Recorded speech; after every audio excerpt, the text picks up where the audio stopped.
But Congress is considering pulling the plug on the James Webb Space Telescope, which is the successor. Don't get me started.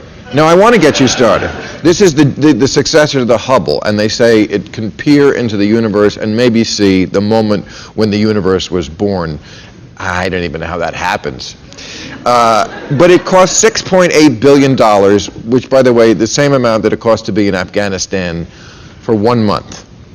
So either way, we're sinking money into a black hole.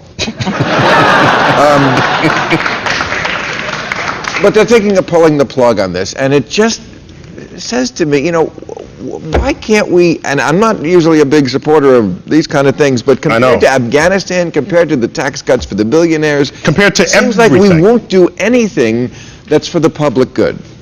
Well, first of all, let's clarify what the NASA budget is. Do you realize that the $850 billion what was it, with the banks? TARP. Yes. Bailout. The bailout, the bank bailout. That sum of money could reach Venus.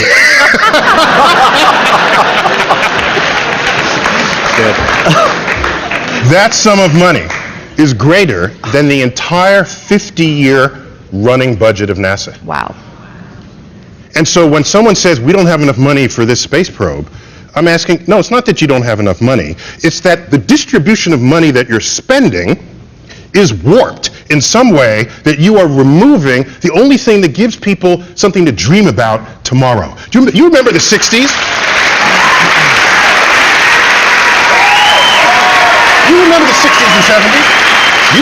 You didn't have to go more than a week before there's an article in Life magazine, the home of tomorrow, the city of tomorrow, transportation of tomorrow. All that ended in the 1970s. After we stopped going to the moon, it all ended. We stopped dreaming. And so I worry that decisions that Congress makes doesn't factor in the consequences of those decisions on tomorrow. Tomorrow's gone. You know what? They're playing for tomorrow, metaphoric tomorrow, not the literal tomorrow. They're playing for the quarterly report. They're playing for the next election cycle, and that is mortgaging the actual future of this nation. The rest of the country, the rest of the world is going to just pass us by.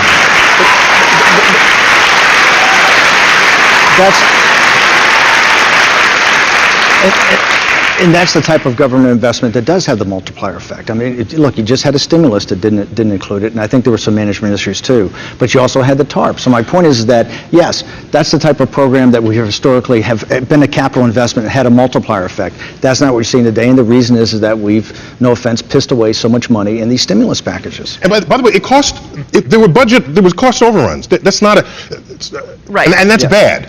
But if there's a cost overrun on anything in this world, should we be surprised it comes about on something that you've never done before? This is a telescope without precedent in its size, in its scale, in how deep into the universe it's going to reach to tell us about the origins of the cosmos and the engineering innovations that need to be brought to bear to make that happen. Speak it, Rev. I'm just saying. I wish Dr. Cornel West was here to. Brother Neil. This is the America I grew up in. Hallelujah. And it's the America I want to hand to my kids. But see, this is what we need, because we need a preacher of science, because like this is the week, I guess is it tomorrow that Rick Perry's Christachella down there in Houston? No, I don't know if you... Christapalooza. Right. Christapalooza. No, you're going to step on